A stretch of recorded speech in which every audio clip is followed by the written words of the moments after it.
Hey folks, this is Alex Flag from Crafted Games here, and I want to do something a little different from what I normally do with video content, where I'm talking about things that I make, and talk about something I really enjoy for my free time.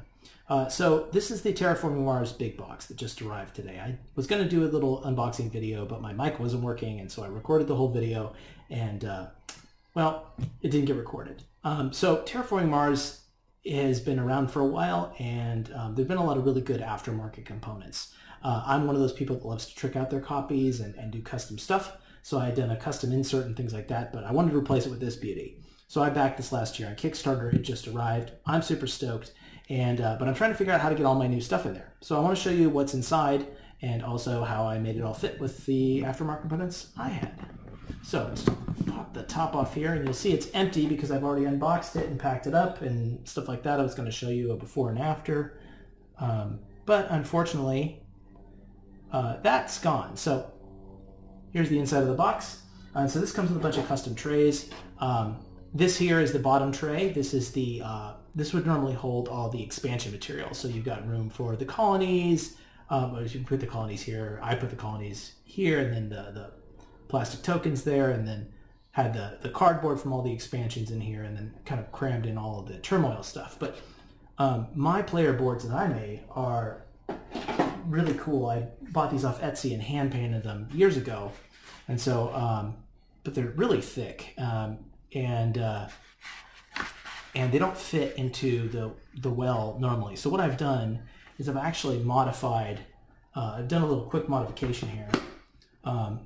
So these go in the bottom here, and I kind of cram them in, and then what I do is I actually ripped apart some of the packaging that comes in the box. So it comes with these neat little ends to keep the box from being crushed.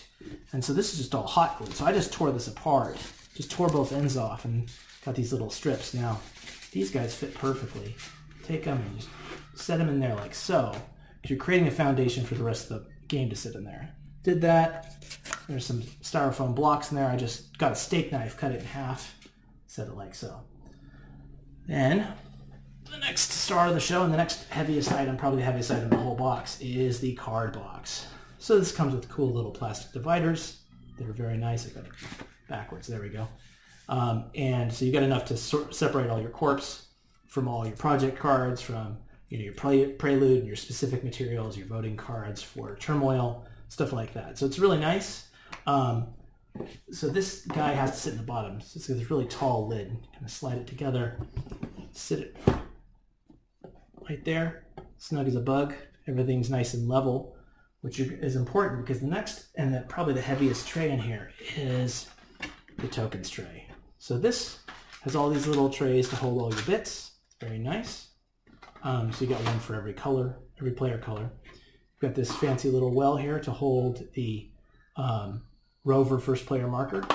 And then you've got this mystery box, which I couldn't figure out what to do with, but I use it to hold all the expansion cardboard. So you see, just able to drop in the tokens for the colonies, the Venus awards, and then even the ones for various factions that come with turmoil. So you just stick them into a plastic bag, fold it in half, and tuck it in like so. And this is because I don't have that bottom expansion tray, so I have to kind of squeeze everything in here. But there's plenty of room in this tray. It's great. So if you have a lot of aftermarket stuff, you can fit it in there. So it drops right in like that. And then this big well here was mostly empty. So I use this to fit in all of the various turmoil faction tokens. I have my tracking tokens in these little tiny snap boxes. These actually are really cool. These come with there was kind of a surprise, I didn't know they're in there, but you've got your generation marker, you've got your power marker for turmoil, you've got your Venus token. It's pretty hard to see it. I hold it off my pale hand here. Yeah, you can't really see it. An O2 marker, and then a temperature marker. And so these are all cool. You can slip those in a baggie or just drop in this little guy. Got this is probably my favorite piece of plastic there. The podium for whoever is the chairman in the when you're playing turmoil. And then I've got the colony ships there. These are the Kickstarter only colony ships. Instead of those arrow things, you've got these cool little ships So you can fit that all in there. It's no problem. It all fits in there level. This is going to be a crummy packing job. All right. And then you've got this well here is where you put all your metal cubes. Now I replaced these a long time ago with metal cubes because my old plastics were wearing out. Whoops. And so they're pretty heavy, but they just kind of snap on there. You stack them together. Two of them, which is nice because you always have to split these across the table and stack them together and drop it in like so. This all drops in like that. Nice and level, not going anywhere, not going to collapse.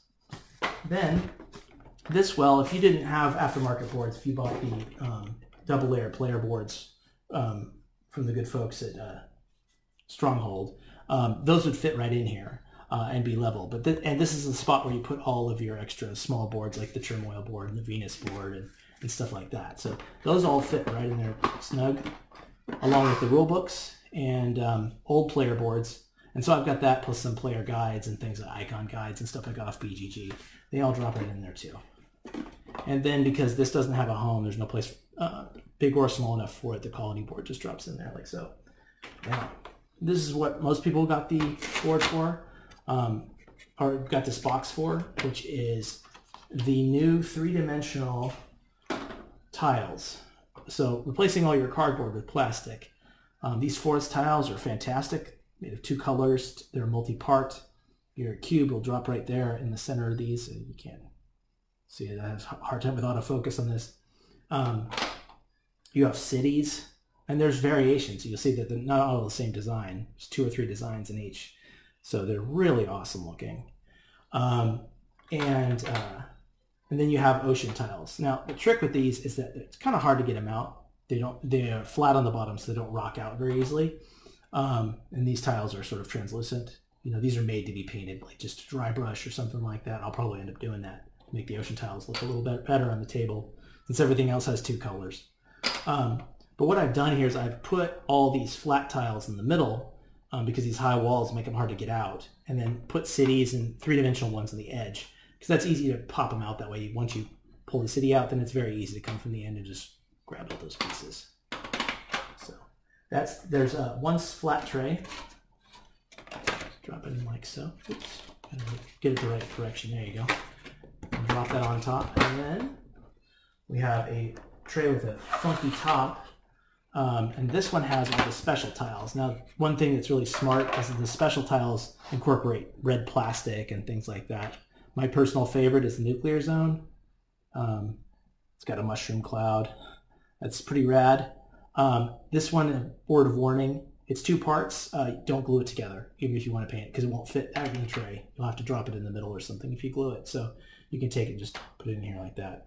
But these are all the special tiles. And you see, like, the nuclear plant has these 2 little red dots for the engines, or the volcano has red coming out of it.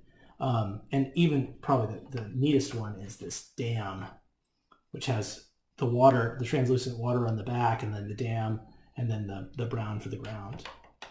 So yeah, this all looks great. It's going to look fantastic on the table. And if you're a painter or you're really, really into it, maybe even more so than me, you might go that way. But I try to set this up so I can put both little finger grabby holes on the same side so I can pull everything out at once. And then it's got this recess here on the lid. And this is where you're going to put your boards and your rule book. Drops in like so. Level, strong. This is a really nice big box. And then we take the lid, drop it on like that. So even if you didn't buy everything directly from Stronghold, there's ways you can get all your fancy aftermarket components to fit here. Top goes on flush, looks great. This will fit on a Calyx. You definitely want to have it sitting vertically rather than sitting on the spine, because otherwise all your stuff's gonna flop around in there. Even though they've got lids and stuff, there's enough weight. I don't want to stress test this box. But yeah, it's fantastic. Really excited to get the game back on the table. I'll probably end up playing a couple solo games here just to shake the dust off. But anyway, if you love Terraforming Mars, I think you'll like this box a lot. So check it out. And for those of you back to Kickstarter, get excited. Catch you later.